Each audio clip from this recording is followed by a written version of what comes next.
Xin chào các bạn. Hôm nay mình xin trình làng món bánh hoa thủy tiên. Nhìn thì có vẻ khó, nhưng mà mình nghĩ ai xem clip này xong thì sẽ làm được. Tạo ra những cánh hoa nhìn rất là vui mắt, mà ăn cũng được nên rất là vui luôn. Làm xong mình mới nhớ là hoa daffodil này nó có 6 cánh. Nhưng mà thôi thì mình cứ gọi nó là hoa thủy tiên. Nhưng bạn có thể làm nhân với thịt hay là các loại thành phần nguyên liệu khác, nhưng mà mình chỉ làm tôm thôi. Mình sẽ ướp nó là 3 cái đầu hành, rồi cỡ một muỗng canh hành tây. Mình sắc hơi nhỏ nhỏ ra để mình xay cho lẹ thôi. Tôm mình sẽ xài là 300g tôm. Tôm lột vỏ mà tái chỉ sạch sẽ, rồi ngâm với nước muối với giấm, cỡ là 2 muỗng cà phê giấm với lại nửa muỗng cà phê muối là mình rửa tôm cho sạch, rồi mình làm cho ráo nước, mình xay với hành, xay cho nhuyễn ra, càng nhuyễn càng tốt.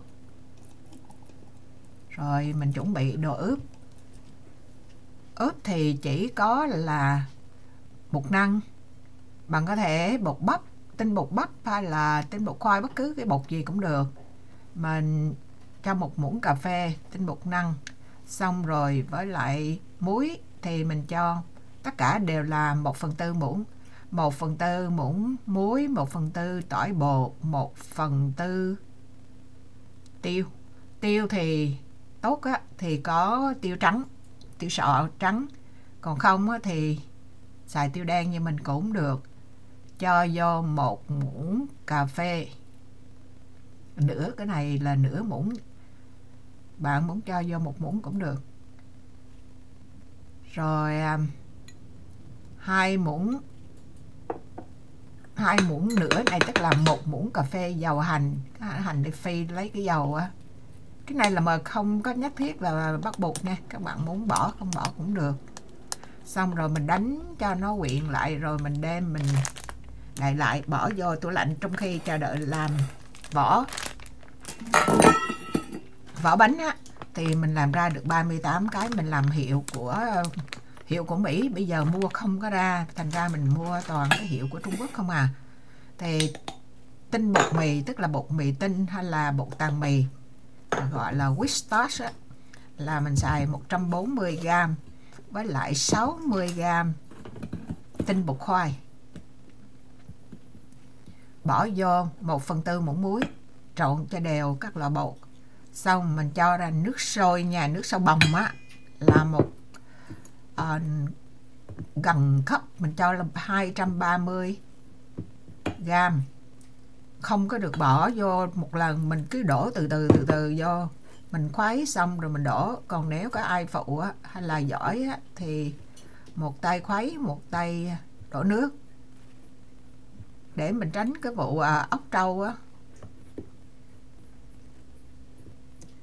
Cái hiệu bột mì mà mình đưa cho hiệu tinh bột mì mình đưa cho các bạn coi á, là của Trung Quốc. Còn cái tinh bột khoai cũng vậy, nó có 2 loại, một loại thì cái hột nó bự hơn. Làm bánh này mình phải chọn cái loại hạt nhỏ. Các bạn để ý khi mua tinh bột khoai mà của Trung Quốc có 2 loại á.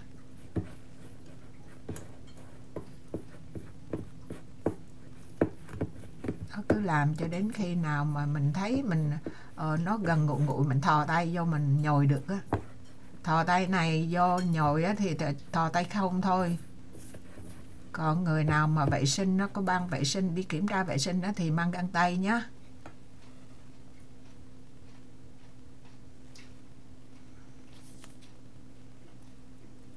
Đó, mình bóp mình thấy được rồi thì mình dẹp cái vá này đi. Cho vô cỡ 1 muỗng dầu ăn, mà không có cho thẳng vô bột mà mình cho trên tay, cái mình bóp. 1 muỗng dầu cà phê, 1 muỗng dầu bây giờ mình cho vô, rồi đến khi mình làm bánh á, cỡ 1 muỗng nữa thì mình cứ để công thức các bạn là 2 muỗng. Nhưng mà mỗi lần thì chỉ bỏ 1 muỗng thôi. canh cá với lại cái chả hôm qua. Chả giờ ngon lắm ta. Mình làm sao mình trộn cho nó đều hết cái bột khô rồi thì mình mới túm nó lại thành cái trái banh, rồi mình để mình ủ nó. Mẹ có không ăn Ủ nó không phải là ủ nở gì mà để cho cái bột nó ngấm nước hết á, nó nở ra cho nên nó khi làm bánh nó dễ dàng hơn.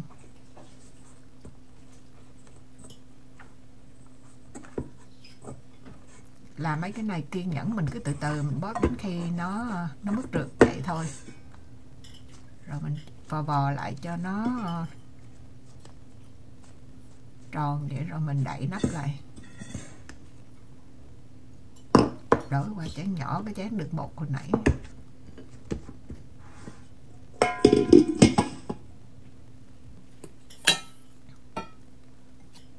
Rồi bây giờ lúc đầu á thì mình không có thoa dầu vô cái tay, cho nên mình bắt những cánh hoa nó bị hư hết. Không phải bị hư mà nó hơi rách á. Cho nên các bạn làm thì luôn luôn tay mình phải nhúng dầu. Mình làm này á, thì lúc đầu làm thì mình không biết là được bao nhiêu cái bánh, mình cứ cắt túi xua ra. Nhưng mà khi làm xong thì mình đếm nó là 38 cái, cho nên các bạn nhắm đó mà chia thế nào thì chia.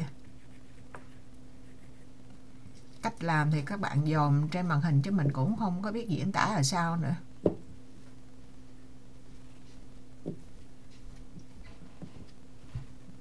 Tại vì lần đầu tiên mình làm cái kiểu hoa này á, lúc đầu cách đây 2-3 năm trước thì mình có bắt chước, không phải bắt chước, mình thấy người ta ở Hội An là bán cái bánh hoa hồng, mình tự mình chế ra cái công thức mình làm, nhưng mà nó rất là khó. Hôm nay mình cũng trở lại cái loại bánh với nhân tôm đó, nhưng mà mình làm với những cánh hoa này rất là dễ mà nó đẹp hơn nữa, làm nhanh lắm. Chứ làm cái hoa hồng đó mình mò cả buổi, còn cái này làm thì rất là nhanh. Mình định dùng cái ly cán thôi nhưng mà nó dày quá, thành ra mình phải dùng cái cán này, mình cán mỏng mỏng ra. Nếu mà các bạn khéo tay cán mà tròn đó thì khỏi cần lấy cái viền để mình điều chỉnh lại. Còn không á thì sau khi cán nhẹ nhẹ nó ra rồi, cái mình dùng cái nắp chiều ngang đó mình không biết bao nhiêu nữa đó, mình lấy cái nắp đó mình nhắm chừng chừng. Cái này tùy ý mình muốn làm sao làm, không có bắt buộc, nhưng mà công đổ nước là phải chính xác nha, chứ mình đổ nhiều quá là bắt bánh không có được á. Rồi bây giờ mình nhắm cái vòng tròn đó, mình chia nó làm 5 phần. Ví dụ mà bạn muốn làm đúng cái daffodil á là bạn phải làm 6 cánh hoa, còn bây giờ làm 5 cánh thì nó dễ hơn. Đó, mình bóp nó hết xong rồi đó, lúc này á mình mới bỏ dầu vô á, chứ còn không thôi là mình làm bóp mấy cái đầu nó rách á, tay phải dính dầu, không thôi là nó khô. Bạn thấy mình làm đó là cái gì, nó giống như là cái trong trống á, ở trên nó bẻ xuống dưới. 5 cái cánh mình bóp hồi nãy là mình mỗi cánh đó mình đi vòng tròn hết cái đó của nó, mình làm cái cánh nó ra cái vảy tự nhiên á, lụng thụng như vậy. Và phần nữa cái bánh này nếu mà bạn không bóp á, nó dày, thành ra mình bóp cái cánh mỏng á, khi mình hấp ra nó không có bị cứng khô. Nó cũng chia làm 5 trước cho nó dễ.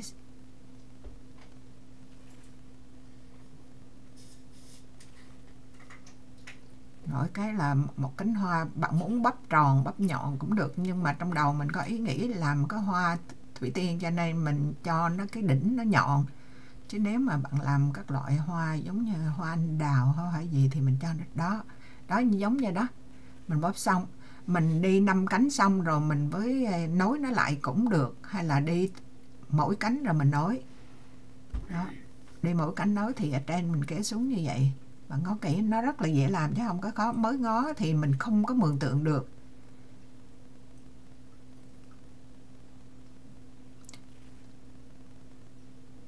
Chỗ nào mà nó bị rách thì bạn phải tay mình phải nhúng dầu vô, mình 2 ngón tay mình bóp mình sửa lại.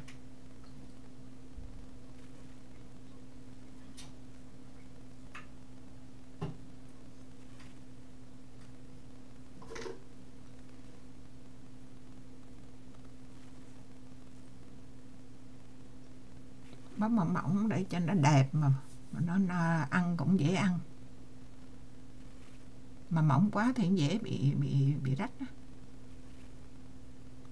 Đó, rồi mình bóp một lần rồi cái mình phải nối lại cũng được, bạn làm kiểu nào cũng được. Đó, mình làm đủ thứ kiểu để các bạn có thể hình dung á, có nhiều khi không hình dung ra được. Đó, bạn muốn cánh rồi xong ra 38 cái bánh. À, lúc đầu mình nhìn đã mình nghĩ là tôm nó sẽ đỏ, mình tính quẹt thêm màu đỏ lên, tại vì bây giờ dồn thì màu kỳ quá. Nhưng mà khi mình nấu xong là tôm nó sẽ ra màu đỏ, cho nên đó là lý do mình không có pha với thịt á. Nếu mà các bạn pha với thịt làm á thì các bạn khi mà làm xong như vậy á, mình đánh cái lòng đỏ trứng á, mình đánh lên. Nhưng mà mình lười biếng quá. Với lại tôm nổi đỏ cũng được rồi. Mỗi cái bánh á, mình lót cho nó miếng giấy, chứ nếu mà bạn không lót á, mình hấp nó dính vô cái sửng luôn, gỡ không ra đấy nha. Cho nên phải lót giấy hay là chuối hay bất cứ cái gì, hoặc là xài cái loại sửng khác, cái sửng này á, là nó bị dính á. Rồi mình xịt nước, tại vì trong thời gian mình làm dùng mình có che lại. Bạn nhớ là bột đừng có để ra ngoài nó khô, ngay khi làm mình bắt bánh á, là cái bánh mình cầm lên tay, còn những cái mà mình chưa làm thì mình phải đậy nắp lại cho nó giữ cái độ ẩm. Mình sẽ nấu, mình hấp là cỡ từ 8 tới 10 phút. Còn bây giờ á thì mình làm nước chấm. Nước chấm này đúng là nước chan chứ không phải nước chấm. 2 muỗng canh nước mắm, 1 muỗng canh đường, 2 muỗng canh nước chanh, rồi 6 đến 8 muỗng canh nước lạnh. Còn tỏi, ớt là tùy tiện, muốn ăn nhiều thì bỏ nhiều bỏ ít. Rồi sau khi hấp xong thì mình lấy ra, bạn thấy không? Ví dụ mình để nó gần gần thì hơi dính vô chút, chứ nó không có phải dính mà gỡ không ra đâu. Mình không có tính toán trước nha, mình làm mình nhắm là cỡ tôm chừng đó, thì nãy chừng đó mình tính ra may phước 2 cái sửng này vừa, hai tầng này nó vừa, chứ không thôi mất công hấp nhiều lần. Mình chỉ hấp cả 10 phút là cả 2 tầng này nó chín tới luôn á.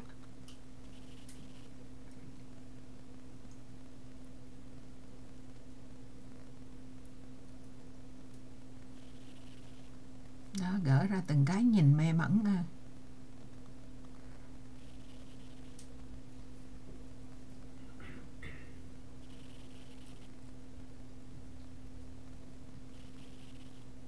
Cánh hoa càng mỏng thì mình ăn đỡ ngán, chứ nó dày quá rồi, tại vì nhân nó nằm vô ở giữa.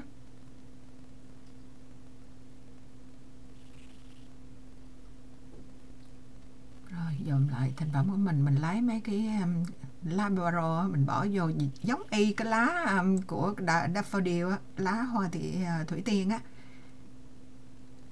Rồi những cái này á, bạn có thể ăn bất cứ thứ gì mình thích, cho nước mắm vô, hoặc hay là nêm nếm thì cũng vừa đủ rồi. Hành phi hay tỏi phi, giá trụng, xà lách, dưa leo ăn cho đỡ ngán thôi. Còn mình á thì không có chuẩn bị mấy cái thứ đó, mình ăn không như vậy thôi. Tùy các bạn muốn ăn sao ăn. Tại vì bánh mình cũng chế ra, thành ra không biết cái ăn chính thức của nó đúng là ăn với cái gì nữa. Mà mình thấy cái bánh này ăn cũng hấp dẫn lắm nha, bạn thử đi, mà giờ cũng dễ làm nữa. Thôi thì video của mình cũng dài rồi, mình sẽ dừng ở đây và cảm ơn các bạn đã theo dõi. Hẹn gặp lại các bạn trong những video kế tiếp. Bye bye.